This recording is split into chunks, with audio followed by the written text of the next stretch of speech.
இந்த விஷயம்லாம் எனக்கு ஏற்கனவே தெரியும்ப்பா அப்படிங்கிறவங்க ஒரு லைக் பண்ணிடுங்க. இல்ல எனக்கு இதுக்கு வரைக்கும் தெரியாது அப்படிங்கிறவங்க சப்ஸ்கிரைப் பண்ணி வச்சுக்கோங்க. இல்ல இத வேற மாதிரிலாம் பண்ணலாம் அப்படின்னு நினைக்கிறவங்க காமெண்ட்ல சொல்லுங்க. Hello friends, welcome back to my V Fashion. இன்னைக்கு நம்ம பார்க்க போற வீடியோ சேமிப்பை பத்தி தான்.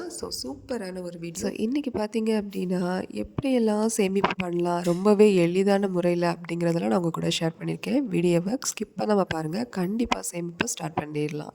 இந்த 2026ல உங்களுடைய கோல் கண்டிப்பாக சேமிப்பாக தான் இருக்கணுங்கிறத நானும் சொல்லிக்கிறேன். மணி சேவ் பண்ணுறது அப்படிங்கிறதுக்கு ஏகப்பட்ட டிப்ஸ் அண்ட் ஏகப்பட்ட வழிமுறைகள். பணத்தை சம்பாதிக்கிறது வேணால் கஷ்டமாக இருக்கலாம், ஆனால் பணத்தை சேமிக்கிறது ரொம்ப ரொம்ப ஈஸி.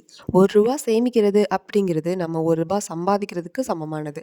ஸோ அதனால் நம்ம கண்டிப்பாக சேவிங்ஸ் அப்படிங்கிறத ஒரு கோலாக எடுத்து பண்ணோம் அப்படின்னா கண்டிப்பாக நம்மளாலையும் சேமிக்க முடியும், உங்களாலையும் சேமிக்க முடியும். நான் இந்த மாதிரியான வழிமுறைகள்லாம் பயன்படுத்தி தான் சேவிங்ஸை வந்து செஞ்சிட்ருக்கேன். அதை உங்களோட ஷேர் பண்ணிக்கிறேன். இதுக்கு முதல் டிப்பு அப்படின்னு பார்த்தீங்க அப்படின்னா, நீங்கள் செலவெல்லாம் எப்படியெல்லாம் கம்மி பண்ணலாம் அப்படிங்கிறதுக்கே ஒரு பட்ஜெட் போடணும். ஸோ நீங்கள் அது என்ன பண்ணணும்னா, வரவு செலவு கணக்கு அப்படிங்கிற மாதிரி ஒரு டைரி இல்லை ஏதாவது ஃபோன் ஆப் இது மாதிரி எதுலையாவது நீங்கள் வந்து ஸ்டோர் பண்ணி வச்சுட்டு உங்களுடைய வரவு செலவை ஒரு மாதத்துக்கு நீங்கள் நோட் பண்ணி பார்க்கலாம். ஸோ அவசியம் இல்லாத பொருட்கள் எல்லாம் நம்ம வாங்கிக்கிட்டே இருக்கிற பட்சத்தில் அவசியமான பொருட்களான தங்கம், ஸோ நம்ம வீட்டுக்கு ரொம்ப அவசியமாக இருக்கிறதெல்லாம் நம்ம போய் வந்து விற்கிற மாதிரியோ இல்லை அடகு வைக்கிற மாதிரியோ ஆகிரும்.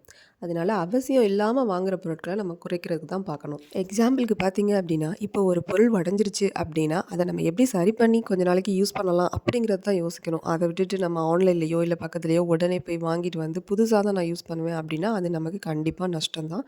நம்மளுடைய சேமிப்பை அது செய்யவே விடாது. அடுத்து பார்க்குற டிப்பு ரொம்ப முக்கியமான டிப்பு. இது வந்து நம்ம வந்து காரு, பைக்கு இது மாதிரி அதிகமாக யூஸ் பண்ணுறோம் அப்படின்னா அதுக்கு போடுற பெட்ரோல் செலவே நம்ம வந்து அதிகமாக பண்ணிகிட்ருப்போம். ஸோ அதனால் நம்ம என்ன பண்ணலாம்னா, முடிஞ்ச அளவுக்கு பேருந்தில் போயிட்டு நம்ம வந்து பஸ்ஸில் வந்து நம்ம பயணம் பண்ணிட்டோம் அப்படின்னா நமக்கு வந்து அந்த செலவை வந்து அது கண்ட்ரோல் பண்ணிடும்.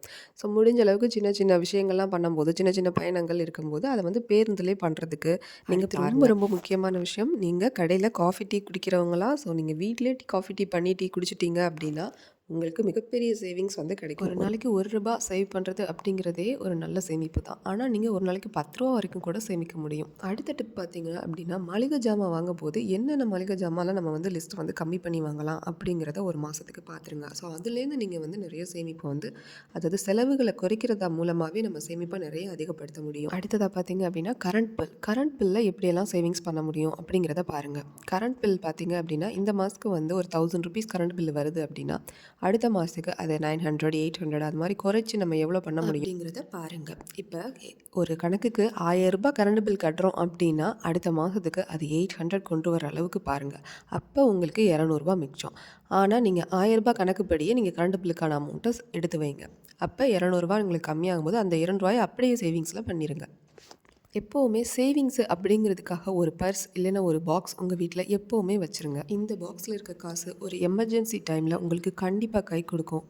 அதனால் கண்டிப்பாக சேவிங்ஸுங்கிறது ரொம்ப ரொம்பவே மஸ்ட். இது வரைக்கும் சேவிங்ஸில் பண்ணுறதுக்கு எப்படியெல்லாம் செலவுகளை மிச்சப்படுத்தி பண்ணலாம் அப்படிங்கிற வழியெல்லாம் பார்த்தோம். இந்த விஷயம்லாம் எனக்கு ஏற்கனவே தெரியும்ப்பா அப்படின்னா ஒரு லைக் பண்ணிவிடுங்க. இந்த விஷயம்லாம் எனக்கு தெரியாது அப்படின்னா நீங்கள் சப்ஸ்கிரைப் பண்ணி வச்சுக்கோங்க.